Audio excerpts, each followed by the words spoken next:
So, 6 bills, 6 veto overrides today. Um, First day back from the little break. What was the importance of getting these things done today? I think it's important to establish them as the law. These were well developed, well thought out pieces of legislation, often mischaracterized by many as to what they do and what they will ultimately do. But I do think it's important to go ahead, establish them as law. There has been considerable conversation about continuing these discussions with the executive branch, and I hope that we can do that. But if we pass any additional legislation regarding these matters, certainly whatever passes last will become the law. So we have plenty of time to do that. Now, as far as your all 6 bills, even the ones that were not necessarily related to the governor's coronavirus orders or his emergency powers, those all had emergency declarations on them, so those take effect immediately upon the Secretary of State's action. That is correct. Gotcha. So, um, with that being said, as far as the governor's comments yesterday about this and his kind of response to the letter you guys sent them or sent his office yesterday, what's your reaction to what he said in his? He's already filed a lawsuit against these. It's unfortunate, but it's not unexpected. These are conversations that we have attempted to have with the governor for 10 months, 11 months now, and any attempt or any effort that was made that expressed any degree of disagreement, he completely dismissed it. And again, he's continuing to show that he really has no interest in negotiating. Hopefully, now that these are the law of the land, it will compel him to have some further discussions about them.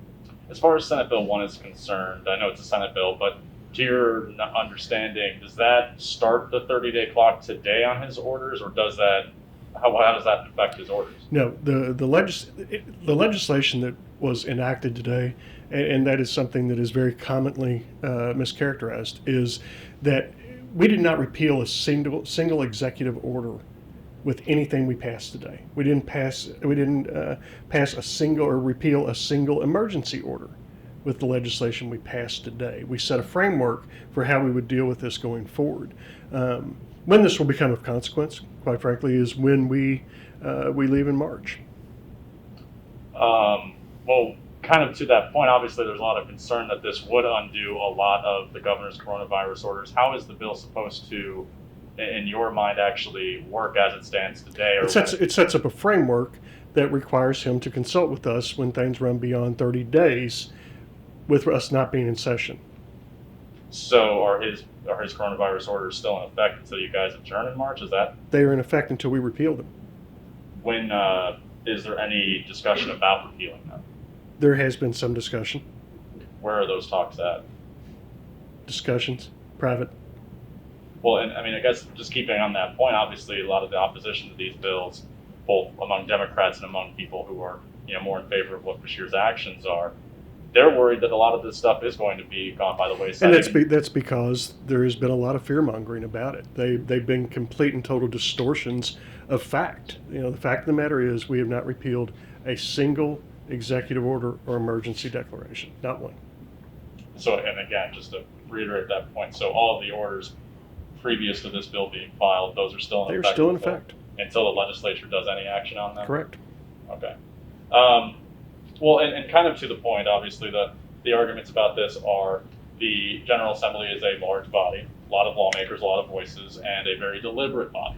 Not necessarily one that can act, and I know obviously you guys have acted fairly quickly in regards to some things, but it's a very deliberate body, not necessarily able to adapt and change to the changing nature of the coronavirus. Obviously we're about a year into this whole thing, so we know a little bit more about it, but what do you say to people who believe that the legislature is just simply too large, has too many voices to actively respond to this in a way that's satisfactory? Again, complete distortion of what is actually fact. The fact of the matter is the governor still has the ability and the authority to act. He has 30 days to do that. And if he goes beyond 30 days, then he has to consult with us on it. It really is that simple. But the only reason you guys are doing this is because of the emergency orders during the coronavirus, is it not? No, it's because to allow unilateral, unfettered, unidentified power is not good government.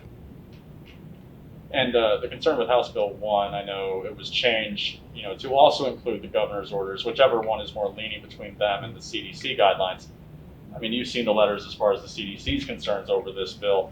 What concerns do you have about actually enshrining their guidance into law? Well, again, we are not enshrining their guidance into law. Again, something that has been completely mischaracterized with inaccurate information is that we are not mandating that anybody comply with CDC guidelines. What we are doing is saying that if the governor is going to go shut somebody down, then he can't do it if they are complying with those things. He doesn't have to make anything. And he even said there are many things that are less restrictive than CDC. Great. Keep them that way. But he cannot enforce something that is more stringent than those. I don't see how that's not enshrining CDC guidelines into law in that case. Because I hate to interrupt, Hey. I'm sorry, Mr. Speaker, but we're gonna have to. Yeah, so real quick, I don't know if somebody's already asked this, but Governor Beshear's already filed a lawsuit against 3 of the bills, House Bill 1, Senate Bill 1, Senate Bill 2. What's your reaction? it's expected. Any reaction to the fact that this is going to be litigated in court again after having the restrictions already be litigated in court once? Certainly, I wish that they weren't being litigated, but again, he has shown no willingness to have these discussions with us so far. So I fully expected him to litigate this to keep his full power, unilateral power intact. To push back on that, though, there was that letter that went out over the interim. Do you see that not as an attempt to actually work with No, it? that was an attempt to, again, dictate what he would accept. We chose not to accept that. Is there a possibility that the legislature could take action to repeal some of his COVID-related executive orders during this session? I think I answered that. But there's a possibility that it could happen, yes. But as of right now, any action that we've taken so far has not done that.